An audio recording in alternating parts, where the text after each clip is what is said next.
एक आदमी आया और आगे इतने जोर से तलवार मारा उस दुश्मन को कि वहां से आग के शोले भड़के और देखते देखते वो खत्म हो गया। ये आदमी पीछे दौड़ता है, ये कुली पीछे दौड़ता है, आप हैं कौन, मुझे बता तो दीजिए। वो कहता है अना, वो कहता है कि मैं अम्मा युजीबुल मुस्तर्रा इज़ा दाअ, जो आयत है इसका गुलाम। ये आयत जब कोई पढ़ता है इसके लिए फरिश्ता मुकर्रर है जो आसमान से जमीन पर उतर जाता है। लेकिन आज उस आयत को हम पढ़ते हैं, क्यों नहीं फरिश्ता उतरता? आज आलू और बैगन की जो कीमत है एक ईमान वाले की कीमत वो भी नहीं है। क्या बात।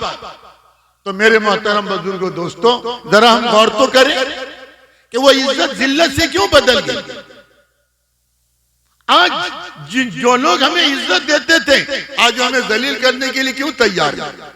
आज हम जिल्लत की जिंदगी क्यों गुजार रहे हैं। दोस्तों बुजुर्गों, जब तक दरख्त का पत्ता दरख्त के शाख के साथ लगा रहता है हरा भरा रहता है, देखने से नजर की रोशनी बढ़ती है, हवा चलती है तो आप कहते हैं आ लाइन है नहीं, लेकिन ये जो दरख्त का जो हवा चल रही है दिल तक ठंडक को पहुंचा देती है। दरख्त के पत्ते क्या खूबसूरत लग रही, लेकिन अगर कोई अक्लमंद गया और उस दरख्त के पत्ते को क्या किया, शाख से अलग कर दिया। दरख्त के पत्ते शाख से अलग हो गए हैं तो दरख्त के पत्ते, लेकिन शाख से अलग हो गए। जब शाख से उनको अलग कर दिया गया और एक जगह किसी टोकरी वगैरह में उनको रख दिया गया तो इतने पत्ते के हम मालिक हो गए।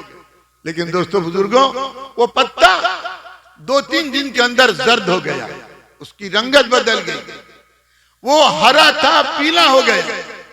आपने उससे पूछा कि आप तो हरे भरे थे, आपको देखकर आंख की रोशनी बढ़ती थी, दिल आपकी हवा से दिल के अंदर ठंडक पहुंचती थी, आपको हो क्या गया कि आप ये पीले क्यों हो गए।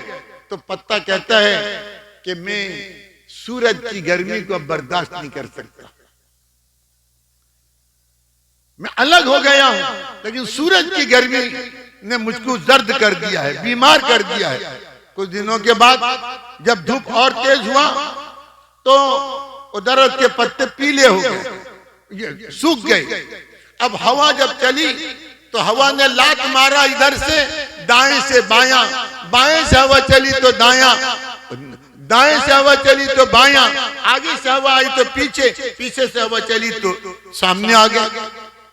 क्या बात, आप तो हिलते नहीं थे, आपको हमने कभी इस हालत में नहीं देखा कि पत्ते जाए उनको कोई जाए हवा के लात से आप अलग अलग हो रही, आपका शिराजा मुंतशिर हो रहा है, आपकी ताकत खत्म हो गई। तो पत्ता कहता है कि हाँ, जब से अलग हुआ हूं तब से यही हालत में अपनी हालत यही पाता हूं। अब कुछ दिन के बाद सर्दी का मौसम आ गया। जब सर्दी का मौसम आया तो गरीबों ने कहा कि हमें बहुत सर्दी लग रही है। बच्चों ने कहा, माँ ने कहा बेटा हम तो गरीब आदमी हैं, हमारे पास तो हीटर है नहीं, जाओ ये पत्ते को ले आओ। अब पत्ते को बटोर के और पत्ते को जो झाड़ू मार के एक जगह जमा कर दिया और चंद बच्चों ने मिलके माचिस के तिल्ली से आग लगाई और आग लगा के उसको जला दिया। कुछ देर उनको गर्मी मिल गई, हासिल हो गई, सर्दी चली गई, लेकिन पत्ता के नाम और निशान हमेशा के लिए मिट गया, खत्म हो गया। मेरे मोहतरम बुजुर्गों दोस्तों, जब तक ये ईमान वाला दामन रसूल से वाबस्ता था, जब इसके जिंदगी में ये सीरत नबी थी, जब इसके जिंदगी में अल्लाह के रसूल सल्लल्लाहु अलैहि वसल्लम का तरीका था, तो ये दूसरों को नफा पहुंचाता था और ये इसको लोग इज्जत की निगाह से देखते थे। लेकिन जब से ये सुन्नत से अलग हो गया और नबी के दामन को छोड़ दिया और नबी के तरीके से मुंह मोड़ लिया, तो दोस्तों बुजुर्गों, इसके मुकद्दर में जिल्लत और रुसवाई अल्लाह ने लिख दिया। माफ कीजिएगा, इतना लंबा कार्ड पहुंचा शादी का कि मेरी शादी है और उसको क्या कहते हैं, निकाह अक़द मसनून। और उसमें हदीस भी लिखा हुआ है, अन निकाह मिन सुन्नती, कि निकाह मेरी सुन्नत है। किसकी सुन्नत? नबी की सुन्नत है। आका फरमाते मैं तुम्हारा नबी और निकाह करना मेरी सुन्नत। उस हदीस की तुम कोटेशन देते हो, उस हदीस का हवाला देते हो कि मेरा बेटा पहले से कहना बैलगाड़ी को एकदम अचानक रोकोगे, बैल का पांव टूट जाएगा। बस मैं अपनी बात को खत्म करता हूँ, 2-3 मिनट है, बस 2-3 मिनट में खत्म कर दूंगा। और कहोगे तो यही खत्म कर दो, पूरा कर दो जी, जैसे आप कहें। क्या कह रहा था जी? अरे क्या कह रहा था? हाँ, शादी का कार्ड, उसमें लिखा है अन निकाह मिन सुन्नती, निकाह आका फरमाते मेरी सुन्नत, और मेरा बच्चा जा रहा है निकाह के लिए, आप जरूर आइएगा। वो कार्ड पहुंच गया एक ईसाई के हाथ में, यहूदी के हाथ में, एक बेईमान के हाथ में। उसने देखा, ये मत समझिए कि उर्दू जानते नहीं, उर्दू हमसे अच्छा पढ़ते हैं यूपी में, हम लोग तो उर्दू ही जानते हैं, समझे ना। अब वो देखा, अच्छा निकाह मिन सुन्नती, ये आदमी जो निकाह करने जा रहे हैं ये उसके नबी के मुताबिक, नबी के तरह निकाह करेगा जैसे उसके नबी करते थे। उसके अंदर शौक पैदा हो गया। अब वो भी चला कार्ड लेके, वो आया कार्ड लेके।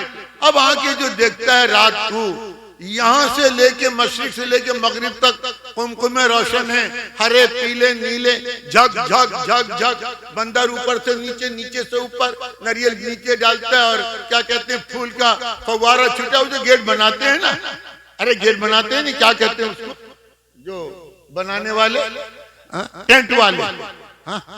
अब बताइए, वो जो आया था, जो जज्बा लेके कि मैं जाता हूं इनके नबी का निकाह देखने के लिए, इनके नबी कैसे निकाह की थी, ये भी उसी तरह निकाह करेगा। बोलो, हमारे नबी का निकाह ऐसे ही हुआ था, गेट बना था, लड़का लड़की दोनों एक दूसरे को फूल पेश कर रहे हैं, शर्म नहीं आती हमें? हमारे नबी ने फूल कुर्सी किया था, हमारे नबी ने क्या कहते हैं मेहंदी, क्या मेहंदी कहते हैं, हल्दी मेहंदी किया था। क्या जुर्रत है, क्या हिम्मत है। अरे मैं तो कहा करता हूं, आज तुमको जो करना है करो, नबी के नाम लेके नबी को बदनाम मत करो। याद रखो, अल्लाह जब हज करने के लिए जाते हैं तो बैतुल्लाह के नजदीक सब जोर जोर से कहते हैं लब्बैक अल्लाहुम्मा लब्बैक, लब्बैक अल्लाहुम्मा लब्बैक, लब्बैक ला शरीक लक लब्बैक, इतने जोर से चिल्लाते हैं मत पूछो। लेकिन जब नबी के दरबार में पहुंचते हैं दीवार में, अल्लाह पाक फरमाते हैं ला तरफउ अस्वातकुम फौका सौतिन नबी, खबरदार खबरदार, ये मेरे महबूब का दीवार है, अगर इसमें तुमने जोर से आवाज लगाई, चीखे चिल्लाए, तो तुम्हारे आमाल को बर्बाद कर दूंगा मैं, अल्लाह कहते हैं। तो भाइयों, नबी को बदनाम करेंगे तो अल्लाह ताला को बर्दाश्त होगा। आज जो जिल्लत है इस वजह से कि हम तो क्या कार्ड में लिखे नबी का तरीका, और यहाँ के देखते हैं ये शादी है या दशहरे का मेड़ जा रहा है। कल ही की बात कर रहा हूँ, ईद के दिन मैं गांव में पहुंचा, नाम लूंगा नहीं, वो गांव में पहुंचा, अपने यहीं के सुंगड़े के गांव में पहुंचा, देखा डेक बज रहा है, छोटे छोटे बच्चियां नाच रही हैं। ये ईद है, ये ईद मिलन है। तुम्हारे नबी ईद इसी तरीके पर पढ़े थे, तुम्हारे नबी ने शादी इसी तरीके पर किया था, तुम्हारे नबी ने क्या कहते हैं अपनी जिंदगी ऐसी गुजारी थी जैसे तुम और हम गुजार रहे हैं। कल्ला, ऐसा हरगिज नहीं। फिर ना हम जब से शाख से अलग हो गए तो अब हमारी किस्मत में जलना है, हमारी किस्मत में रलना और मलना है, हमारी किस्मत में जिल्लत उठानी है, हमारी किस्मत में बेइज्जती है, हमारी किस्मत में दुनिया और आखिरत की बर्बादी है। इसीलिए दोस्तों बुजुर्गों, मैं एक आवाज लगा के जय आपसे जाता हूं कि याद रखो, अगर हम इज्जत चाहते हैं तो वो इज्जत नबी के तरीके में है, वो यहूद और नसारा के तरीके में नहीं। वो इज्जत नबी के तरीके में मिलेगी, वो इज्जत तुमको जय गैरों के तरीके पे नहीं मिलेगी। इसलिए दोस्तों बुजुर्गों, खुशी का मौका हो या गम का, जनाजा पढ़ेंगे नबी के तरीके पे, दफनाएंगे नबी के तरीके पे, हाँ? और लेकिन कफनाएंगे नबी के तरीके पे। शादी होगा तो नबी के तरीका नहीं, हमको तो यहूदी के तरीका चाहिए। हमको तो क्या कहते हैं निथन क्या कहते हैं उसको, इसराइल के हुक्मरान की उनका तरीका चाहिए। हमको तो यहूद नसारा का तरीका चाहिए। दोस्तों बुजुर्गों, हमको तो एक चुल्लू पानी में डूब मरना चाहिए, इसलिए कि हमने अपने नबी को ये कह दिया कि नबी जी आपका और तरीका चलेगा नहीं। ये कंप्यूटर का जमाना आ गया ना, अब इसमें हम जो चाहेंगे वही होगा। आपके तरीके में अगर हम कहेंगे ना, हम लोग दुकान डेलिया कुछ कर सकेंगे नहीं। दोस्तों बुजुर्गों, अगर यही बात आपकी हकीकत है तो फिर ठीक है, आज से आप जबान से मत खाइए, मुंह से मत खाइए कि नहीं अल्लाह जी मुंह से खा खा के थक गए, अब हम दुम से खाएंगे, पीछे से खाएंगे। अल्लाह जी कान से सुन के थक गए, अब हम नाक से सुनेंगे और कान से सूंघेंगे, और पांव से नहीं हाथ से चलेंगे। दोस्तों बुजुर्गों, हजरत आदम अलैहिस्सलाम के जमाने से जो सिस्टम अल्लाह ने मुकर्रर किया, उस सिस्टम पर तो सब चल रहे हैं। उस सिस्टम को तो मानते हो, और अल्लाह ने जो नबी का सिस्टम दिया उस सिस्टम में आने घड़ी हम जाए मानने के लिए तैयार। तो याद रखो अभी भी मौका है, अभी मौका है। चलो सुन्नत और शरीयत पे सड़क पे चलते रहो। अगर तुम चलना छोड़ दोगे तो याद रखो एक दिन जब तुम चलोगे ना कि चलो ये सुन्नत का रास्ता, तो तुमको सामने हजारों कांटों के बाढ़ नजर आएंगे। अभी रास्ता साफ, मैं बिल्कुल साफ अर्ज करके जाता हूँ कि क्यों, इसलिए कि आप जानते हैं, आप लोग तो जमींदार हो, जो जमींदार है वो खूब जानता है नक्शे में, जमीन के नक्शे में, मैप में बार दफा रास्ता दिखाई देता है, लेकिन जब वो जाता है तो क्या देखता है वहां किसी का गुहाल या किसी का बाड़ी या तालाब होता है कि क्यों ना उस रास्ते में लोग चलना छोड़ दें। और लेकिन नक्शे में है, मैप में है, लेकिन चलना छोड़ देने की वजह से आज वो रास्ता जो है बंद हो गया। याद रखो, और जहां पर रास्ता नहीं, खेतों के अंदर लोग जब चलना शुरू करते हैं तो खेत में भी जो है रास्ता हो जाता है। आज भी मौका है, मस्जिद का दरवाजा खुला हुआ है, अजाने तुम घर में बैठ के सुन रहे हो। फजर की नमाज में हाल देख के रोना आता है कि जैसे रमजान गया, हजरत जिब्रील आके कह के चले गए जा तरावी 20 दिन तक, 1 महीने तक पढ़े, लिहाजा फजर का नमाज भी माफ। ऐसा तो हो नहीं सकता। इसीलिए दोस्तों बुजुर्ग, अभी भी मौका है, अभी भी मौका है कि हम अपने नबी के तरीके को अपना लें, अगर इज्जत की जिंदगी गुजारना चाहते हैं। वरना याद रखो कोई तरीका नबी के तरीके को छोड़ने के बाद हमें इज्जत नहीं दिला सकती। मैंने जो कुछ कहा, अल्लाह ने मुझको जो कुछ कहलवाया, मुझे भी अमल की तौफीक अता फरमाए और आपको भी। और नकीब जलसा से माफी के साथ 5-10 मिनट आपको ज्यादा ले लिया हूँ, माफी चाहता हूँ। ये